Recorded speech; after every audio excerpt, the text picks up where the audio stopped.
Welcome to selfdiscoverymedia.com, where we discover the communities that are making a difference in the lives of others. Our self-discovery is something we are all making on our life's journey. Here you will find the people that will be your guidance, that will be your inspiration, that will be there for you in support on your journey of life. Do enjoy. Our next show is... Good morning, good afternoon, and good evening, everybody. Welcome back to another edition of Their Story Matters right here on selfdiscoverymedia.com. I'm your host, Sarah Troy, and my guest today is Reverend Rick Cole. He's written a wonderful book, Incarnate, Jesus Amongst the Broken. He said he went on the streets and found that I wasn't just wrong in various ways about broken people. I was wrong in layers. In 2014, the leader of North California megachurch lived on the streets of Sacramento for 2 weeks to raise money for the homeless program. It changed his life forever. Now, in this tail-spinning latter half of the global pandemic, Reverend Rick of Capital Christian Center recounts the humbling experience that opens up about his own growth and his hopes for his church, touching on everything from homelessness to race relations to embarking on a broken community. Cole is about self-aware, straightforward, and ambiguous. He may at times be stating the obvious, but he knows that too many of us, especially now, need to hear it. I cannot agree with you more. They say to change a habit, at least you need 8 new programs, 8 new things like the rubber band. You need to do it 8 times before the brain kind of rechanges the program. We've got some desperate programming out there that we need to rechange, don't we? And we do. And a lot of that is the perception of how we see things. Yes. Welcome to the show, love. Thank you so much. It's a pleasure to be with you and really respect your heart to try to make a difference in this world. Every drop counts, and that's, I think, if people understand, if you come from the heart and soul of things, every single drop does count. And it's people say, but what can I do? Right. It starts with you, within you, and your connection to your divine source, doesn't it? That's so good. I think sometimes we see the problem so large that it feels paralyzing. I can't fix this big problem, so we don't take the first step. And even, I think that's a big part of the story that I feel in my own heart I want to try to communicate is the change that I feel started in me. Just like you were saying, it changed me from the inside. And then from there, we can figure out, is there a step I can take to make a difference? That one drop does make a difference in that one person that I might be able to influence begins a ripple effect potentially that can spread. So instead of being paralyzed to do nothing, what could I do to step out and find that one thing in front of me? And it does begin inside of me first. That really is so true. That goes for absolutely every living being out here. It's the old oxygenate yourself. If you be the love you seek, be the peace you seek, be the purpose you seek. When we do the work to step into ourselves and what our own beautiful divine gift is, then we actually understand our meaningful purpose and how and who to bring it to. But we're exterior people, aren't we? We're always looking for answers that we can slap on or download or somebody else can do for us. Right. Because we seem to be afraid to do it for ourselves. Yeah, that's very good. We were involved at the time when this concept came for me to take some time and live among the homeless. It wasn't like something I had been thinking of for a long time. It wasn't on my bucket list of things to do.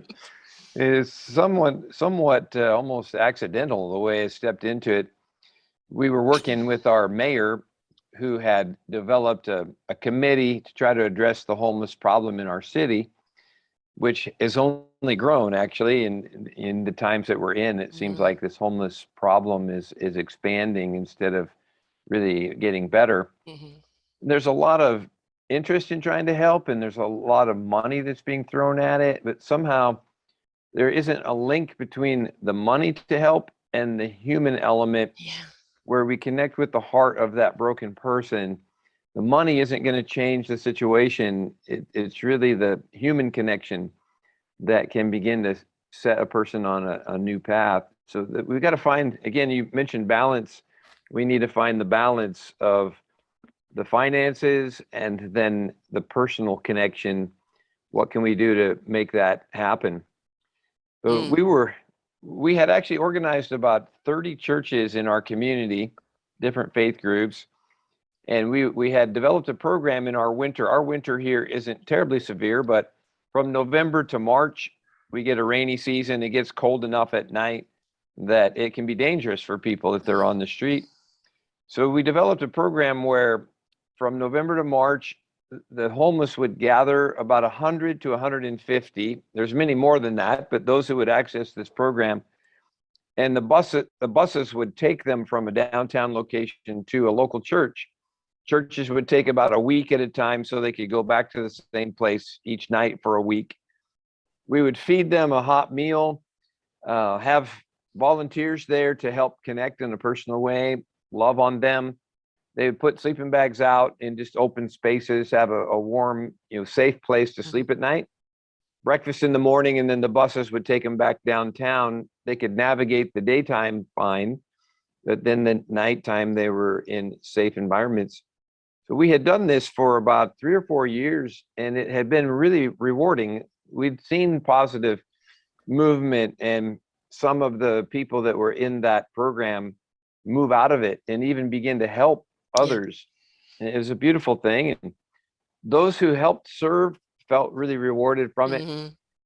The city was financing the infrastructure. So the buses cost money to operate every night.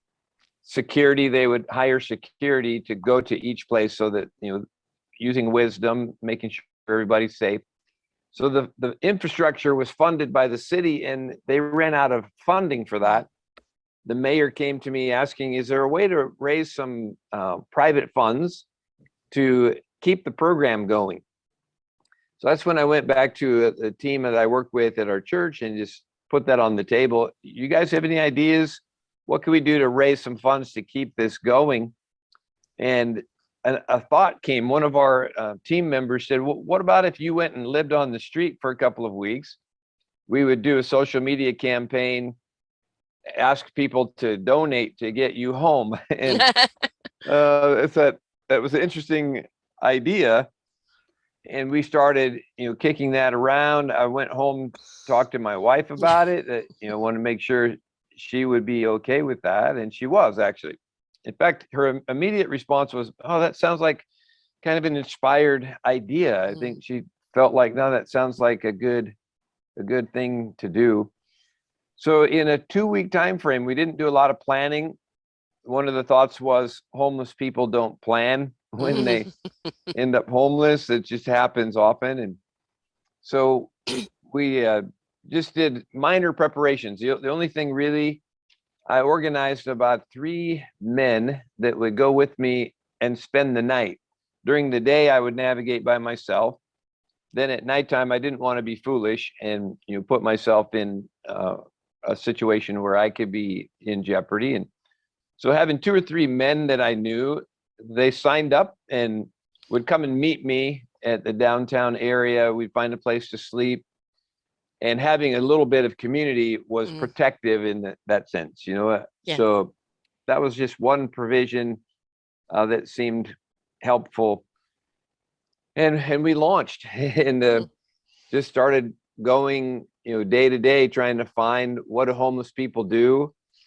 I tried to identify as one of them. I wasn't identifying myself for my job or anything like that. I'm just living among the homeless to try to learn from them. What is this like? What are you experiencing? Finding out people's stories and how they got there. Yeah. It was really quite a transformational experience for me. I didn't expect. I've been homeless where I lived out of my car. Yes. For several months, and my car didn't even have insurance, so it was trying to find nooks that I could park it that the police wouldn't get me, and it was, at first, an adventure which wears off very quickly, and then you go through all the emotions of how did I get here, beating yourself up for the mistakes Right. that you made in getting you there. Then you go through the sheer panic of being there. Yeah. And then it's like, how the hell do I get out of there? Because I Right. just feel there's no way up. Yeah. And there's a lot of emotions that you go through, and it is extremely humbling. Yes. So I think it's, when some people are temporary on the street, and it's that kind of wake up call. Hmm. And for others, it's, how did they get there? Well, it could be a society didn't care, or they were unable to heal from the Hmm. inside out. But for an awful lot of people, is that they feel safer amongst their own, Yes. right? And This is it's, true. they've built their own community. And I have had a couple of other people who have done some wonderful work with the homeless. And one guy he writes every single day a Yes. blog about the homeless and the conversation he has with them, and he keeps their story alive of how Wow. they got there and how they protect each other. And so we're inclined as a society in our own cushy little homes, Mhm. oh, drug addicts, down and out, Right. lazy bums, Yeah. and just go and get a job. Well, where are the jobs, Yeah. right? And how many of our veterans are on the street, Many. right? Yeah. How many people who are either runaways or are families, which is just totally destroying to see families on the street. And Right. how many other people who just had no resources to help them navigate through their challenges, Yes. to find a way back up. So I think one of the things that we definitely need to do is do not assume, do not judge. Yes. Right? So true. I think that's kind of a normal response that many people have. I look back even in some of my thoughts before I got involved in this process. I would think some of the things that you just indicated and said. I would think of homeless people, and I think we put a face of homelessness like the person with the placard on the street corner panhandling, or a person that's really mentally ill and Mm, they may not be capable even in their right mind. The drug addiction and alcohol addictive mm, behaviors. Sometimes people get stuck in that and probably burn some bridges with their mm, family, and until their family is not willing to stand alongside potentially at a point and they don't know where to turn. These were some of the layers I think I was referencing. You mhm, mentioned in the introduction I was wrong in layers where, mhm, and then there's some people that really are just close to the margins, lost a job mhm, and you know didn't have a reserve and end up in a place they may be more capable in their mental faculty, but still in a desperate kind of a situation. All of these different layers of people that are there, and I think I would in the past put them kind of more in one bucket and mm. like they cause their problem, Right. just like you said, they should figure out a way to get out of it. Why don't they just get a job? Mhm. They're living off my taxes. I make this, almost about me. Like Yes. they're using me, and really, that's. I look back now on some of those thoughts and feel almost embarrassed by Mm, some of those thoughts. But those are typical, and I don't want to put any even guilt trip on people who think those things. I'm one of them, mhm. and I think part of the experience for me caused me to change my view, Yeah. and that's where I want to try to share, even without judging people who have that point of view, is to say, can I help you see this different? Yes. Can we Yeah. open the window of, taking a look at this in a different way? Maybe you might have a different outlook. And through my experience, maybe you don't have to experience what I did. I'm not Yes. expecting anyone else needs to go, live on the street to figure out some of the things I feel like I've learned. Maybe you could learn from some of the things that I feel in my heart I could share. So that's part of my hope, even with the book, is Yeah. to open up the window and Start the say, conversation, right? Start yeah, the conversation. Yeah. exactly. And I know you're a reverend. You run your own church there. I'm glad that you're not coming at this just from a religious point of view, Yeah. because this is a human point of view, and it doesn't matter black, white, pink, polka dot, or what faith they are. These are lost souls. Yes. That many of them are so disconnected from their spirit, from their soul, from their heart. They're just in the survival mode of their body, or in the pain of their body, both physically, mentally, and emotionally. And they've lost that connection. And, so often we hear these wonderful stories of people who are on the street, and like one person making a difference, one person saying, I've got a roof for you. Right. Can I cut your hair? Yeah. Can I listen to your story? Yes. And it's every human being wants to know they count, Yes, that they they're do. here for a reason, that we've got something to contribute, that there's something about us that is of value. Right. And when you've got people that have been tossed away like the garbage, Mm. and it's like, how can they feel worthy? How can they feel of value? How can they feel anything when we Right. treat them like trash? Yeah. Wow, you're so on point with just kind of the things I feel like I've seen too. One of the first experiences I had talking to people, there's a park in our downtown square, Cesar Chavez Park. It's about a block from City Hall where the mayor's office is. It's in a business district and hotel, restaurants, businesses around it. But homeless people gather there. It's close to the river. The river's an area where a lot of homeless people stay on the banks of the river. And so it's kind of a hub. There's a Catholic charity, Loaves and Fishes, that serves about 700 people a meal every day. Wow. They're very remarkable. I learned more about them from the people on the street that, started asking them, where do you go for food? They tell me where to go. I would then go there and experience it myself. And, it was very transformational just living that out day to day. And the first day, a person told me, you can go to the public library. A homeless person said, you can go to the public library. They've got clean restrooms. It's a public place and they Mm. let you in. So I went there the next day, the next morning. They were opening at 10 a.m. I got there just a little bit before 10. There were probably about 10 or 15 homeless people with their belongings with them, just sitting outside on the street corner. I sat down by one of them and said, I just learned that, this is a place I could go. Um, what do you do when you go here? Why do you like this? And he's explaining to me some of what I mentioned. The restrooms are, Mm. welcoming, that there's quiet in Mm. this place. There's 3 floors in the library. He explained to me what's on every floor, and you can actually access computers Mm. if you sign up for that at the main desk. And he's explaining to me how to do this. And then he says to me, also, in just a couple of weeks, there's this program where you can meet, and these buses will take you to a church. And at this church, they'll feed you, they'll keep you overnight, feed you in the morning, and then you bus back down in the daytime. And he started telling me about the program that I was actually out trying to raise funds to keep going. Wonderful. It was working. There was somebody Wow. appreciating it, right? It was such a special moment for me. I didn't expect Mm-hmm. that. And it made me feel like, wow, I feel like maybe I'm doing what I'm supposed to Yeah, do. you're making a difference, right? Yeah. Yeah. Yeah. And that was really cool.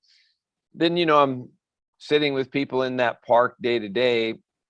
I you mentioned, not trying to take it as a religious mission as Mm. much, and really that was part of what was on my heart. I'm not out here to proselytize, though, if there's anything I can offer someone to ask, I would be willing to, Mm. but I wasn't there as the preacher among the people. You were I was, humanizing yeah, rather than, yeah. Mm. right. So, just trying to hear their story. Yeah. And the more I listened and sat with people, that you could see some of the self-will that many of us have to get up in the morning and figure out what to do and to go to work. It's been drained out of them. Yeah. Somehow that sense of well-being, that sense of self-worth has been lost. And yet at the same time, looking in their eyes, I began to see their human value Mm-hmm. in a way that I had dismissed before. Mm-hmm. I'd put a caricature on them and kind of a judgment of sorts, I suppose, on them, and stripping that away and looking at them as a human being and seeing that still they're actually made in my religious understanding in the image of God. Yes. And somehow some of that's, being stripped away, but it's still there. Hmm. Like it can be recovered, it can be restored, and they still have value. Is the value something that is something in their own mind to discover, or can I put that value on them? If I value them, maybe that's something that will Yeah. get into their own sense of Yeah. maybe I do have some worth. Where does it come from? Like Right. Yeah. I can help provide it. Yes. I think I'm a huge big person on, we get, I call it the cosmic 2x4, that Mm, flattens us, redirects us. And, you go, oh, why me? And then it's like, it's to discover your strength. It's to discover your courage. It's to discover your abilities. It's to discover your purpose. And we go through these hard times to discover really what we're here for. What's our instrument? How to play it? Where's the orchestra? And I think that what happens with a lot of people, and as I said there, for a while, I mean, eventually kind of went on welfare and I got a roof over my head, but I was mhm. still stuck because I still wasn't sure. I invested everything into a new technology. Nothing wrong with the technology, but Yeah. we got taken, right? So, and kicked to the curb. So, Wow. Yeah. it's one of those things, and it was a hard lesson because Mm, I'm a believer in humanity. I'm a believer in possibilities. I knew this technology was wonderful, and it still is, but it never came to fruition because they stole it. Um, and it was like, come on, human beings, mm. come on. It's like, we can be the scum of the earth, Yeah. but we can also be the heart and gold of the earth. And We it's a can. question of our choice, Yeah. right? And I Indeed. think that you find some homeless people are more enriched and abundant of Mm. heart than you Yes, see some of the richest people, right? that's true. Yes, I found that to be so. And sometimes that wretchedness might be in the person who has everything they think they need and is looking down on someone Yes. that they're putting this judgment upon. It's an Hmm. interesting dynamic for sure, trying to find our way into thinking rightly about others. Mm. I, I was 1 week into this 2 week experiment of sorts. We had actually raised the funds needed for the program. It was somewhat surprising. Our local media picked up on what we were attempting to do, and they told the story a little bit in a very positive manner to the community, and people began donating through the social media site and such. And we raised the funds needed for this project. And I had committed to being out for 2 weeks. We'd raised enough in 1 week that in that way I could have actually gone home. Hmm. And Hmm. I remember calling my wife at the end of that first week and saying, we actually thankfully have achieved our goal to keep this program going, but there's something happening in my own heart Mm. that I didn't expect, and that doesn't feel complete. And I committed 2 weeks. Would you mind if I stayed a second week? Because I feel like I should. Like I need Mm. to learn more. I need to process the things that are happening, I didn't expect in my own heart and mind. And again, she had a quick response to say, no, that actually sounds good. She was missing me being home, but at the same Hmm. time, I had a phone with me. Homeless people typically have phones. In fact, there's a government program at the time. They called it the Obama phone, and people had access to phones, so that felt legitimate, Hmm. to have to stay connected. And she said, I'm okay with that and understand what you're saying. So I stayed the second week, not for the project as much as it was the project happening, Yes. in reforming, reshaping my Your own heart, I internal think. project. Yeah, it's like that. Yeah. It was in that week I ended up getting together with some friends of mine. They came to see me where I was, and wanting me just to explain some of the things I was experiencing. And I hadn't really verbally processed it with others. So now I'm starting to try to explain it. And all of a sudden it got real emotional for me. I felt this emotion I don't know, I felt like my heart was somewhat broken for the brokenness of others and just the care for that. So I felt that they kind of got a little emotional just listening to my story. And then one of them said the word, just one word. He said, incarnate. And that's all. And I said, well, what do you mean by that? He said, well, that's kind of what you've done. You've gone into someone else's world, incarnate into their world. So ever since that moment, that word just stuck in my mind. And I think about it a lot. I still do to this day, where in my religious tradition, there's, I learned it even in seminary. Incarnate was how Jesus came as God to earth into human form. He incarnated into this condescension into human form. And when he did that, he did it for me. He came to help me, to rescue me. So here I am, a broken person, and he didn't say, hey, you got yourself in this mess. Right. Why don't you fix it, Yeah, no judgment. No. He said he didn't come to judge the world, but Right. to help and save it. So Jesus said, I'll take your burden from you. I'll carry it for you. And that word incarnate in that context caused me to feel even more joy and love from God and from Jesus for what he was willing to do for me, not pushing me away, but welcoming me in and taking my pain even on himself. And it caused me then to think, so what does incarnate mean for me? If I'm really going into someone else's, world or whatever, then I should probably figure out how to embody those ideals of the true incarnate one who didn't push me away. I shouldn't be pushing anyone else away either. Right. Why would I lead with my judgment? Yes. Thank you. Amen. Yeah. Yeah. I'm a huge one. Big word you're going to see me say all the time, community. Yeah. Community. It's the village is only as strong as everybody's participant. Right. Even the village idiot has a role, right? Yeah. And when it needs strengthening, people are there. When it's celebration, people are there. And that's the reason why we congregate together. Now we come together. It's in that support of each other. It's in that celebration of each other. We have become so, me, myself, and I, what's in it for me? So true. That we've forgotten there is an us. And that when we step into service of one another, we're here to serve one another. Yeah. We're here to enlighten and to boost and support and love one another. And when we step into that service, we truly understand the gift of life. True. It right? is. And gratitude and love and kindness and caring, those are the C's I want to see. I don't like collaborate. I don't like comparison. I don't like competitive. Leave competitive to sports or games, but not with each other. And collaboration.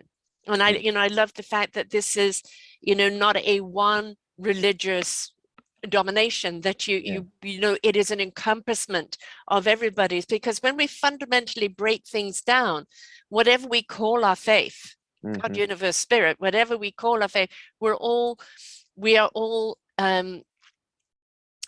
incorporating that beautiful divine love. Right. Yeah. Right. And that divine love, when we bring it into ourselves, when we ignite that love and that spirit and that heart within ourselves, our mind will know what it needs to know, and it needs to know it. We're guided, and we realize we're never alone.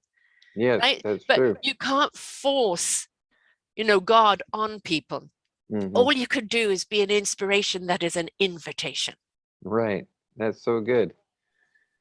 I have 3 children. There are adult ages and 5 grandchildren now at this point in life, which is a joy. But yes, I've got one. Really? I'm enjoying that. Oh, it's so good. Yeah.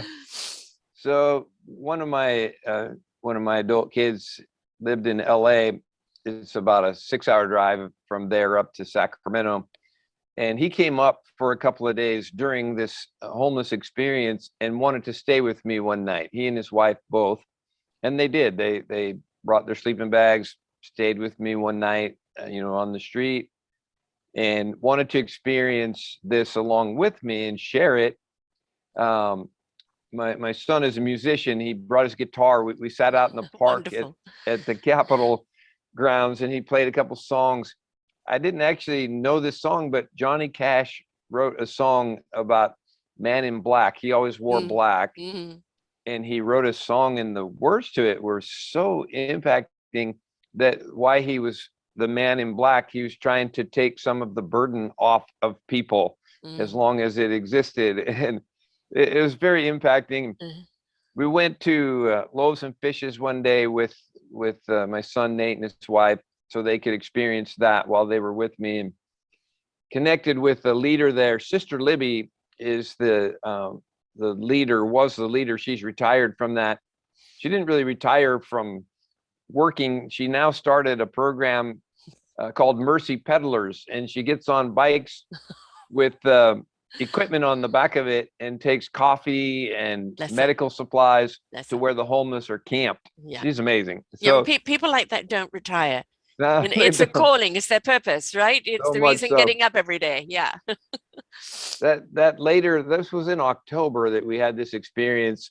A couple months later at Christmas time, they had come up to spend a couple days at Christmas, and we exchanged gifts with our family. And I got a gift from Nate, my son. It was just a small envelope, and I opened it up, and he had made a donation to Loaves and Fishes in my name. Oh, beautiful. And it actually choked me up. I didn't expect that. It was one of the more precious gifts that I received, where this donation was made to help other people on my behalf. Yeah. And ever since then, each year he's continued that, and I can almost expect later this month that he'll provide a gift for me that is a donation to this local charity. And it's that kind of thing that really warms my heart. It causes me to feel like, well, that one effort that I set out to do, it still lives, and hopefully there's still change that can come into the human heart. As far as the gifts are concerned, and I put up my Christmas shows every year because I've been doing this 9.5 years, so I've got a few there. Wow. Yeah. And it's what I will do for my kids is I'll do a donation to something on their behalf. Yes. Right. So it's their gift to them. And this year, because I was telling you before the show, British Columbia, Canada, where I'm from, we have had 2 atmospheric floods, landslides, destroying the farming land, destroying cities. We had one city back in the beginning of the summer season where a town in a matter of minutes was burnt to a crisp. Wow. And we've been through a lot right now. And it's like, I've already donated something. I don't make money, so I can only do so much. So I always encourage people, but one of the greatest gifts you can give is a gift to that salvation, to that solution, to that help of community in somebody else's name. One year I bought a wheelchair, for somebody who, a lot of that time it's in other countries where they're just, they can't walk and they have no access. And so that wheelchair is their freedom, right? And so it makes a difference, because again, you may not be able to give a lot. I can't. I'm a senior. So it is whatever you can give, that one drop. If everybody put in a drop, we've got a bucket full. That's good. Right?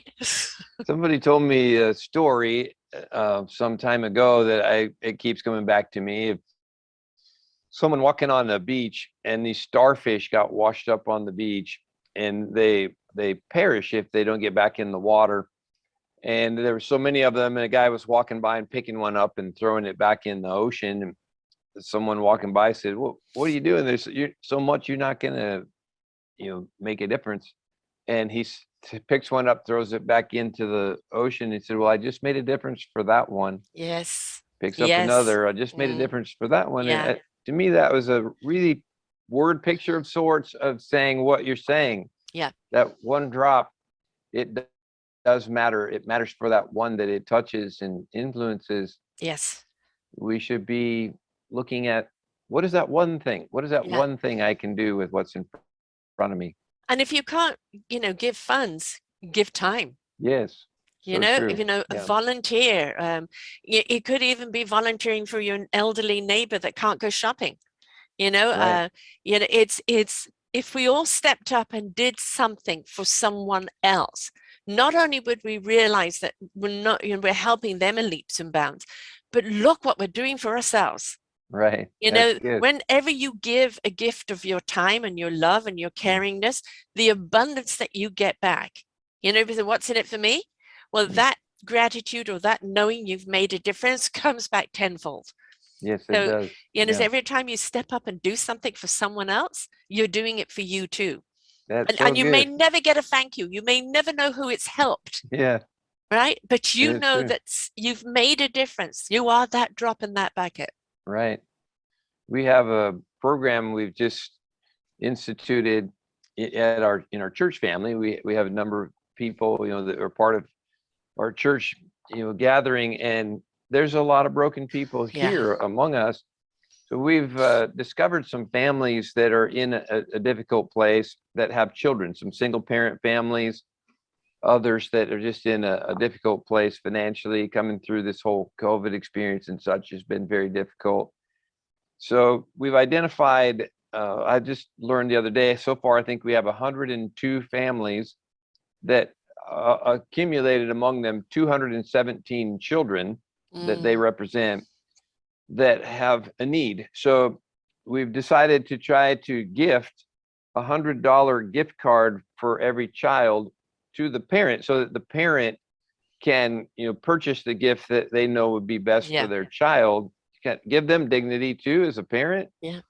And we're doing a dinner for them to just show love and care, and then provide, gift cards for their children for Christmas that they can then take. And so people are donating to make that happen.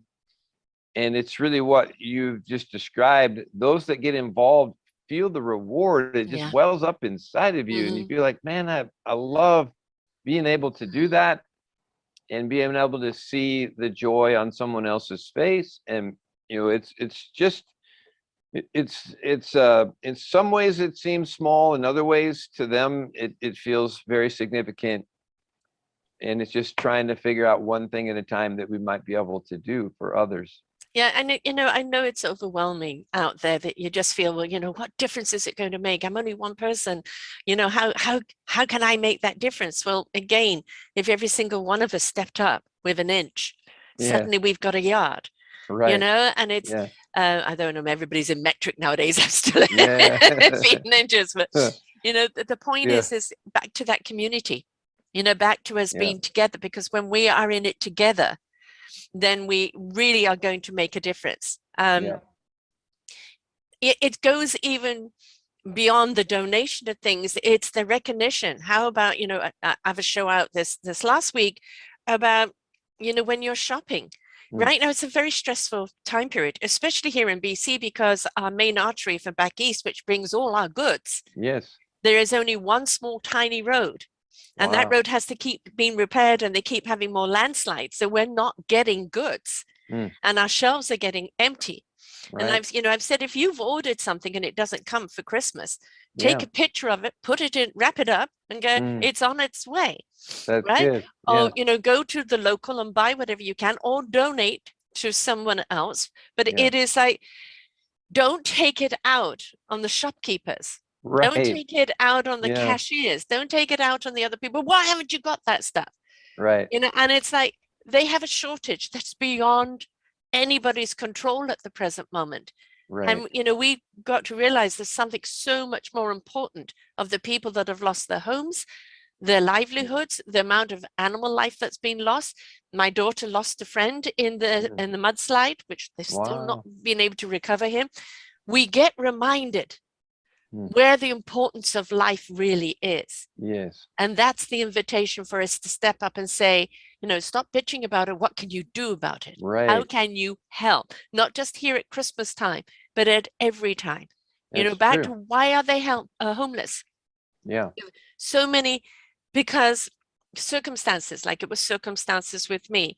Mhm. So many people, especially during the COVID, nearly 2 years now, Right. that lost their jobs or lost their homes.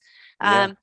Mental health, here we had Tent City here in Victoria, BC, where I am. Yeah. And they literally, because hotels couldn't open up, they bought hotels Mm. and put them in there. But then you have the troublemakers that Yes. start setting fire, and then all of a sudden they're all back out on the street Yeah. again. And Wow. it's like, we see the news on the troublemakers, Right. but we don't see the news on the people that are there for each other and Mhm. who have formed their own communities. So let's shift that perspective, and then we won't paint everybody with one brush. Yes. I love that. That is the heart of it. And we're doing things that you mentioned. You remind me of something else too. So in this COVID experience right now, it's so dividing, Oh, and people are just polarized like crazy. It's like, do we need anything else to divide us? Like, it no. just seems to keep coming at us. Yeah. And I believe it was actually given to us to unite us. It should, right? Yes. Wow, that's a great perspective too. I can see that.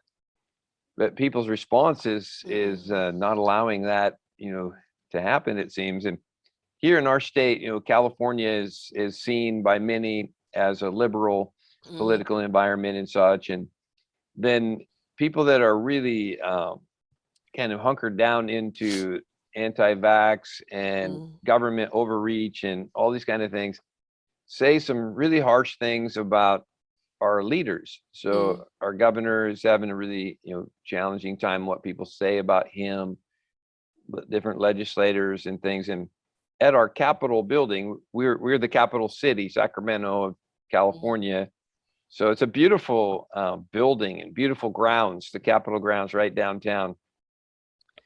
There's constantly protests that are organized at the Capitol.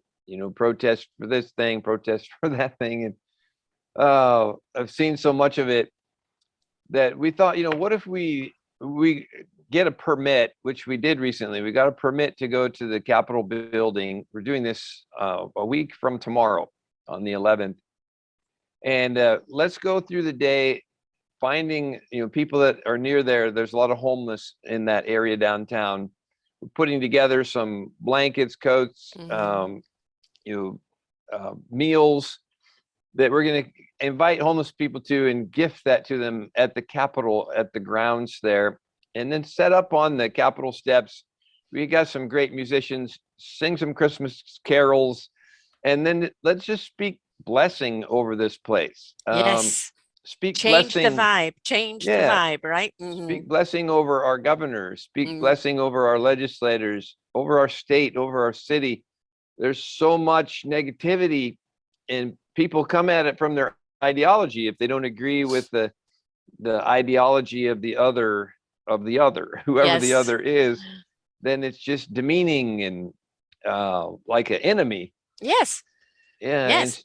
so that's another step that we're trying to take, I think, at sowing seeds and putting that drop of water into the bucket. See what we can't fill up. Let's change the atmosphere at the Capitol from a Yeah. demonstration of negativity to a demonstration of joy and of peace and of love. And how can we speak favor over the people that are trying to serve us right now? It's such a difficult job Yeah. for the leaders to lead us in such a polarized world that we're in right now. I'm all for people kind of standing up, for what Sure. they believe in. But I believe that so much of this angst out there right now has been, it is purely been a hurricane redirected. Mm. And, people have got caught up in the hysteria. I'm always saying Fox News is, it takes a pimple and makes it into a volcanic eruption. Yeah. And what we're seeing is this eruption right now, and people are caught up in this tornado, and they actually don't know how to get out of it because the hysteria builds on hysteria and hysteria and hysteria, and Yeah. fear sells, right? And somebody's It selling does. fear, Right. right? And they're selling it for their own gain or for their own amusement. And we have to stop and think about, what are we buying here? right? And you hear Nazism, you hear communism, you hear this ism and that ism going on. And it's like, okay, take a breath. Because while you're pointing a finger, this one, that one, this one, that one, there's three pointing back at you. Yes. And it's saying, well, what are you doing about it? If you disagree with this, where's your science behind the vaccination? Not, not the hysteria, the misconception that's being, bled out everywhere. Where is your scientists that say, Right. let's have the conversation. Yes. And the education to the argument, and not, it's Nazism, it's communism, which is like, hello, and it's then from there it goes to another hysteria, and then you've got people buying it. Why are they buying it? Because sometimes they don't think for themselves. Right? They're just drinking the Kool-Aid. And for sometimes they're just so afraid of life itself because they're so lost. Right. They're living the external life, not the internal life. And if they could get to that internal life of that connection, God is love. Right. That's it. Yeah. God is love. He's is. kindness. He's caring. He's considerate. He's compassionate. Right. And when we can step into those compassions and kindness and caringness, we step into love.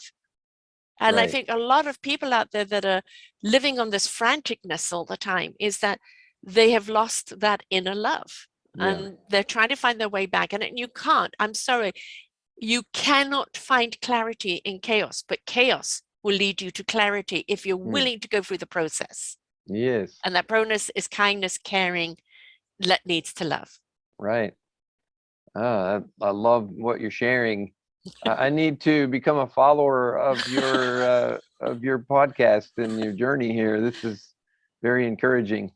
The reason why I do this is that when you look at the news, you look at humanity and you think, just press the delete button. You know what, God, what are you doing? And then you interview people like yourself who are willing to put yourself out there to know what people are going through, to raise the money that was needed, to be humble enough to learn the lesson, to say, I was wrong. My misconception was wrong. And then to be able to share that, how many people stand up and say I was wrong? Right? True. Because there's a stigma, I can't say that, I'd be a failure. No, our greatest gift is in our vulnerability, to say that we're wrong, to say that I'm not always right, even in what you do, and that the willingness to bend. You don't break by bending, right? That seems to be, it's just the joy of people like yourself doing the work that you're doing is the reason why I'm doing my work, and the reason why you're doing your work, right? For sure. So good. I think one of the issues, even with the current COVID issues and the science of it, people keep complaining about some of the science leaders who said one thing on the front end of this: do masks work? Don't they work? Not sure if they do. Now that we think they do. And then they begin to not believe that some of the scientists are truth tellers because the information changes. Well, it changes because the virus changes. They're learning. They learn. Yes, that's the whole point. Yeah, and I think that's what reminded me of what you were saying, is people that are willing to say, I was wrong. To me, that's what a lot happens in science. Hey, we weren't right about that. We learned something else. It's a whole new thing. When they learn something else, they're not going to hold on to what they already, have said. They're like, no, that wasn't the right thing. Here's what we're learning. Yes. Then people who observe it start demeaning that leader for changing their view. They didn't. They learned. Yes. It's crazy. It's called growth. Yeah. Do you think that we've kind of got, I think it's always been there, but I think we're, I was given a saying, the divine saying, about 4 years ago: the universe is going to shake us up, to wake us up, for us to step up, change it up, and grow up. Grow up not only as human beings, time to grow up, folks, but grow up in our vibration, in our loving frequency. And I still think for a lot of people, they're still in the shake-up stage.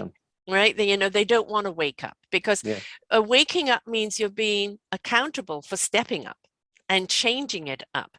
And they don't want that. Yeah, Yeah. they don't like where they are, but they don't want to take the accountability to where we need to go. Yeah. So it's easier to blame somebody else than take that onus. And I know that's a lot of people's perception of homeless is that, well, they got themselves there. No, if they're given an opportunity and a path to be able to move forward and change things up, be able to stand up in themselves and their own self-value, they will take it, Yes. right? Right. Yeah.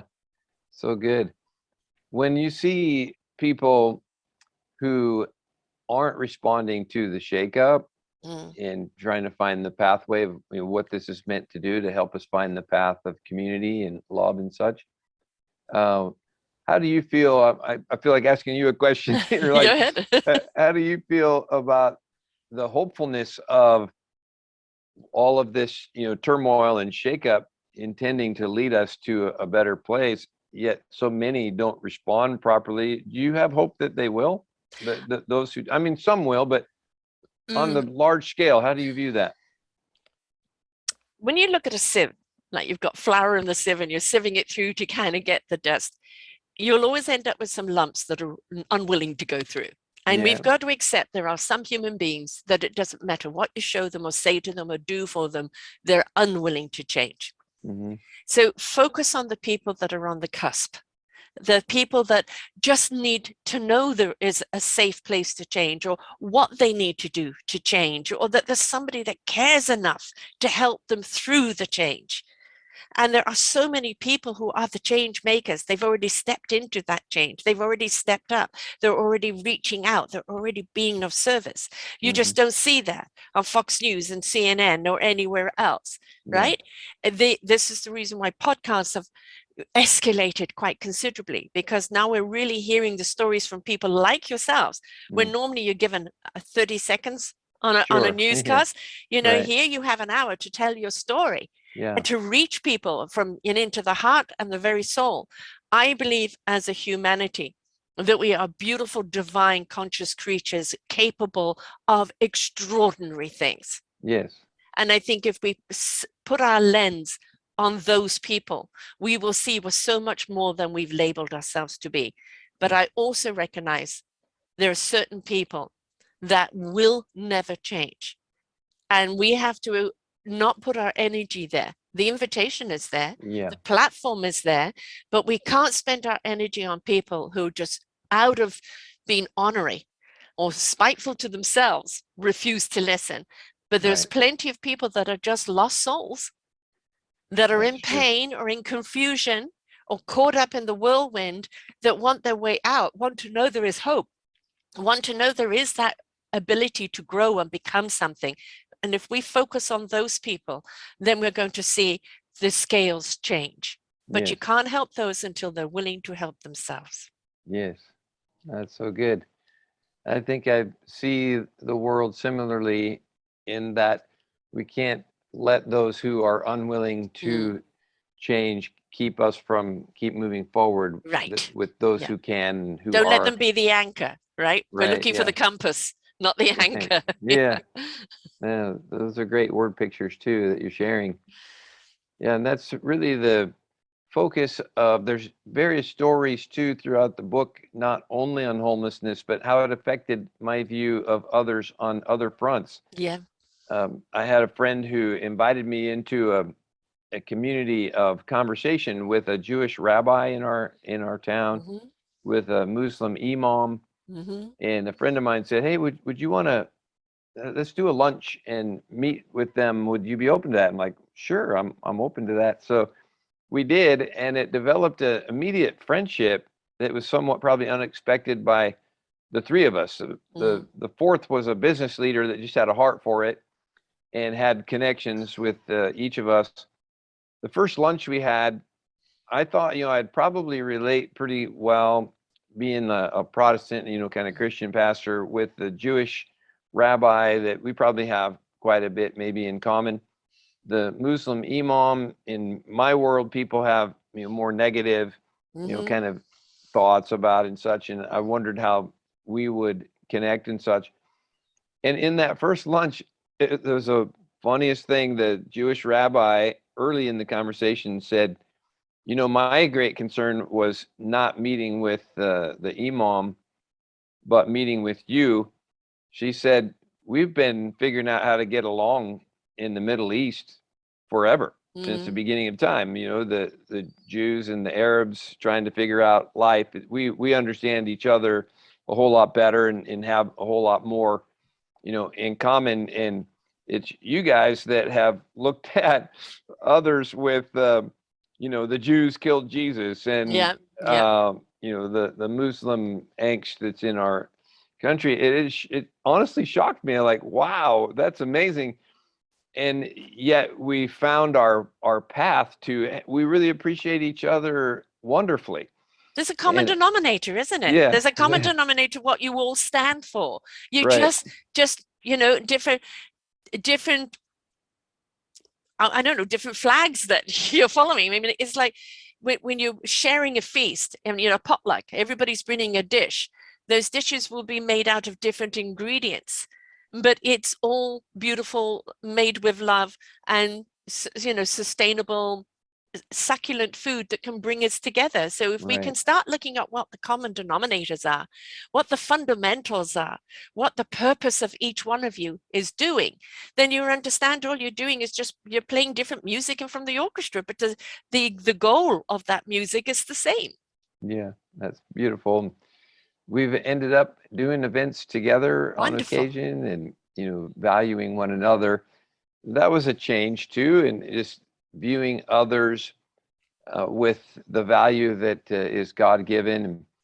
Even on the race front, we were in the middle of just racial, unrest, and probably still are in lots of ways. Long ways to go. Hmm. And just trying to see the world differently too. As a white person, I Mm. see the world through my lens. How can I see it through a different lens and put myself in someone else's shoes and understand their experience and their journey? And so there's quite a bit of thoughtfulness that goes into some of the stories in the book too, things that I learned and continue to learn about the other, people Mm. who have a different path, but that we're still equal. We are each created equal We're all made completely. out of the same substance, Yeah, right? Yeah, yeah. we may be a different packaging. I mean, this is the human vessel that we're in. Now, we can live as humanoids, Mm, just, humans going through the mechanical process of life, or we could be human beings, which is with our divine presence. Then we understand what this human being is here to do. But it doesn't matter what the packaging is, it's the yeah. inside. The heart, the soul, and the spirit is what drives us. Hmm. The core of our compass, the reason we are, what we're here to do. And when we have that divine connection, whichever that connection is, but that divine connection, then we know it comes from a place of love, caring, and kindness. Those are the fundamentals, Yes. right? Yeah. Yeah. And I find that, in my faith tradition, that's who Jesus is. That's Right? what he taught. Mm-hmm. That's his message. That was his mission. So when I can connect my faith to him and follow him, that's really our goal in the season we're in. And that's the message of the book, Incarnate, Jesus Among the Broken. I'm one of those broken people, and Mm-hmm. with his grace and his love in my heart, how can I share that love and that mission with other broken people and live like he would, valuing every human being equally, and giving them love and giving them life. So that's my hope, is that we can spread that message. Yeah. And Yeah. And it's up to each one of us to be a part of that, that spreading. It's, yeah. yeah, there's a beautiful word called flawsome. And I believe we're all flawsome. Mm, We have the capability of being awesome because of our flaws. yes. Our flaws are what give us the empathy, the compassion, the Mm, understanding. They even show us our abilities, our strength, and our courage. And it helps us become awesome. And what is awesomeness? Is when we step into that service of one another, making a positive difference in the lives of others. mm-hmm. That's good. I'm there with you in that journey. That's our hope, and Yeah. that's our mission in the world for sure. Well, I think, if everybody could actually ask themselves, what is their why and what is their mission? Mm, What difference do you want to make? Now, right. if you've got somebody, I want to be a billionaire, I want to have this, I want to have that. Well, you're an external liver.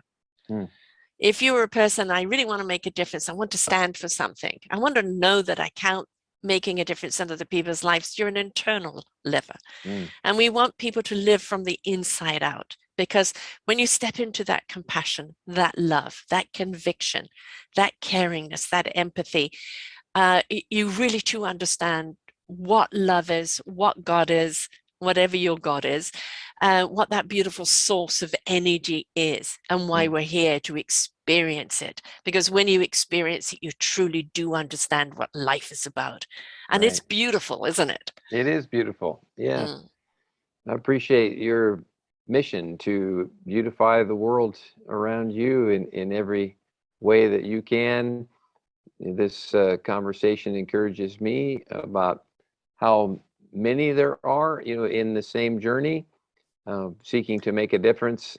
That there is a big heart that is, in play in the Mm. world that we live in right now, and I thank you for your big heart for others. It's We've all wonderful. got a heart. We just got to Yeah, ignite it.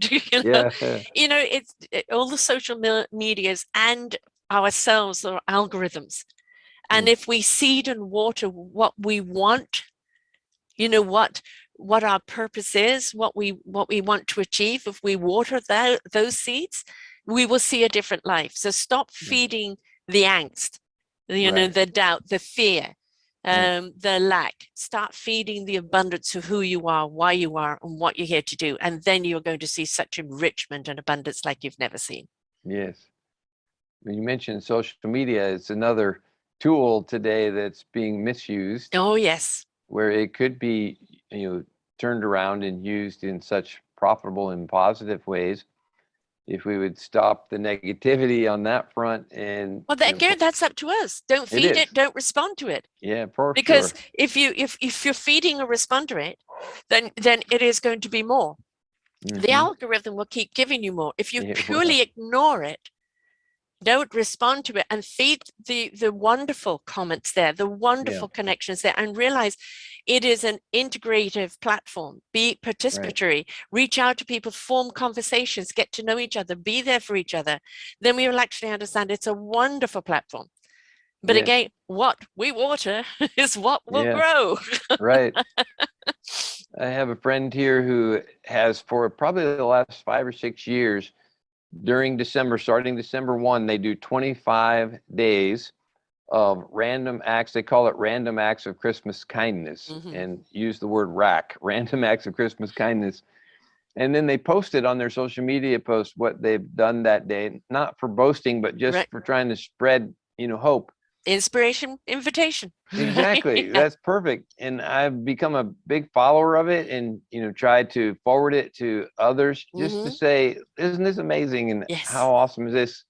They find someone at a gas station that looks like they might need some help, and just offer, hey, don't want to impose, but would you like me to help fill up your gas tank? Yeah. And find someone to do that for. And they post that day, uh, you know, picking up somebody's coffee behind them in the Yes. drive-through line. And Yeah. it's just one thing after another, that every day they try to think of one thing they can do to express a random act of Christmas kindness for 25 days.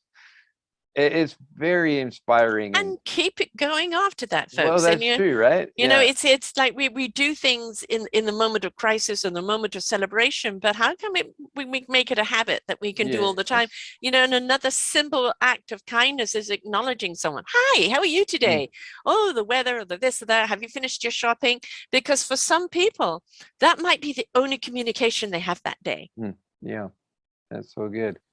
So Yeah, we can all practice those random acts of kindness just by acknowledging each other with kindness. yeah, that's really true. Yeah. So I think, under the Christmas tree this year, let's look at, either gifting of your time to help Hmm. someone, or, coming together and saying, I would have given you a gift. I've given you a $5 gift instead of a $10 gift, because that other $5 has gone into a package where we're now donating to that. Right. Right. So, That's good. and then that's a gift that keeps on giving. Right. It does.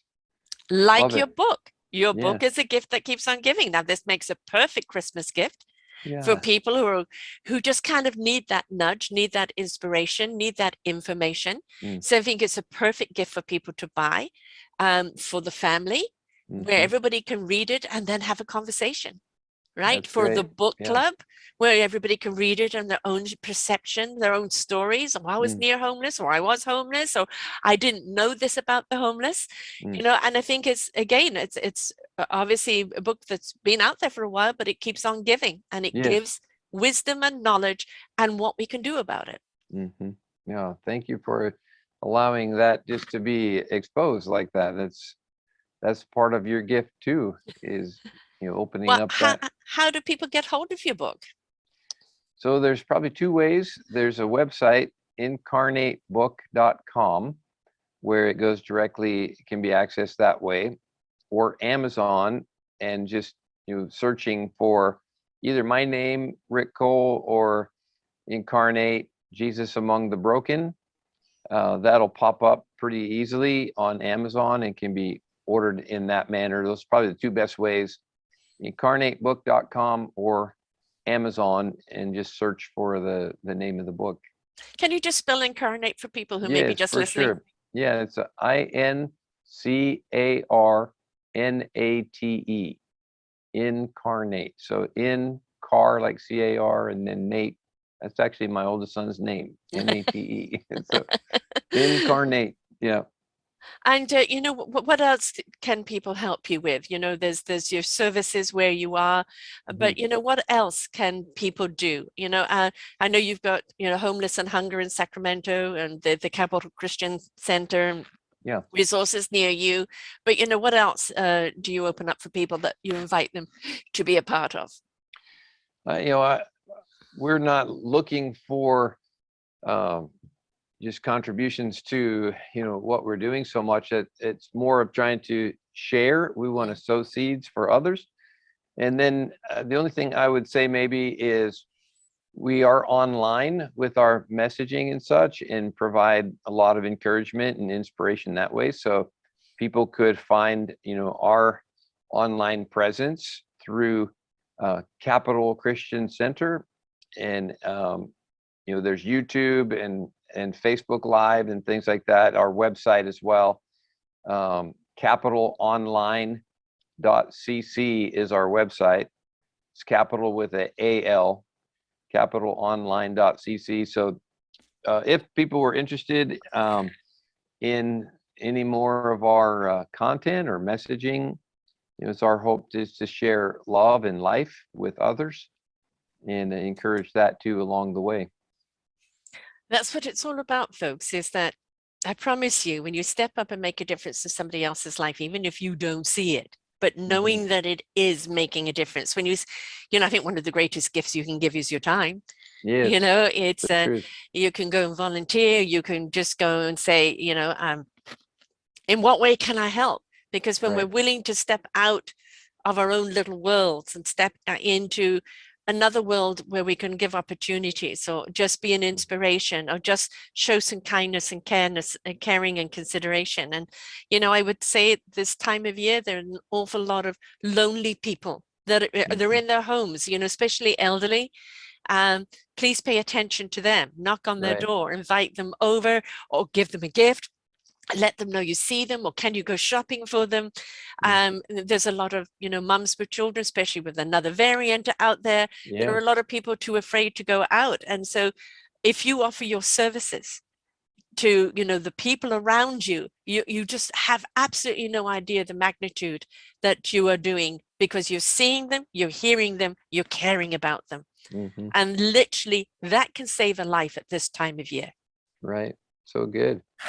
Yeah, you reminded me of even my mom. We lost my dad about 9 years ago, very suddenly, and my mom became a widow, and she actually ended up, after a year or so, going through that journey, had a heart for others in her situation, and started a monthly lunch for, she calls it Solo Connection, Mm-hmm. for Mm-hmm. widowed women, and developed a friendship fellowship. And she's 88 and still finding ways to serve and to give, and put that drop of water in that bucket. Yeah. That's really good at finding people, various stations of life, seeing what we can do to step in to love on them and make a difference is really wonderful. Connection, communication, compassion. Yeah. Right? Excellent. Right. Put those three together, you have absolutely no idea where it can go. But truly, I can promise you, it can go somewhere amazing. It's true. Right? It We all does. just want to be seen. We want to know we count. We Yeah. want to know that we're safe. Right?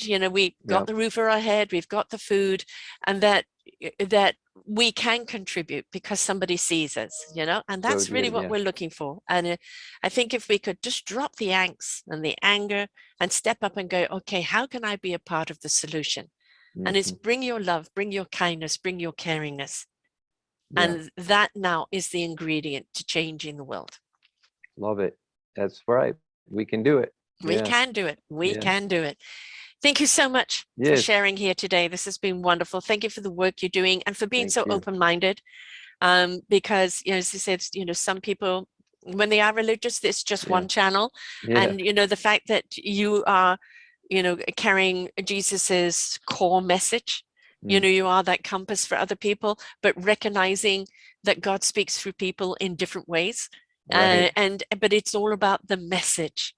Right? It's about the message of love and the willingness to come together, not in judgment, but in collaboration. And then we can really do that. Is the answer, folks. Like kindness, caring, compassion, collaboration equals love. That's the answer. You want to know how to heal the world? That's the answer. So support Rick and the work that he's doing. Get the book. If you live in Sacramento, when are you going to be at your capital? What day? On the 11th, Saturday the 11th, from about 4 o'clock to 6 o'clock. We'll be there on the Capitol grounds. And if people want to bring by blankets or bring by coats or things like this, they come and be a part of it? Absolutely. Right. Wonderful. Every drop counts. Yes, it does. Thank you. So thank you so much, Rick. This is wonderful. I wish you and your family a wonderful season and your congregation. And to everyone else, remember, it's not just about the seasonal love. It's about the seeding of love and allowing it to grow. Good. Thank you, Sarah. Thank you very much. Until next time, folks. Bye for now. We hope that you enjoyed the show. You will hear many, many shows here on selfdiscoverymedia.com. We have new shows for you out every week. Just find them on our podcast or What's New. If you feel that you have something to share that makes a difference in the lives of others, or you too feel that you could be a host, please contact me at info@selfdiscoverymedia.com and we will be glad to speak with you. Have a wonderful day.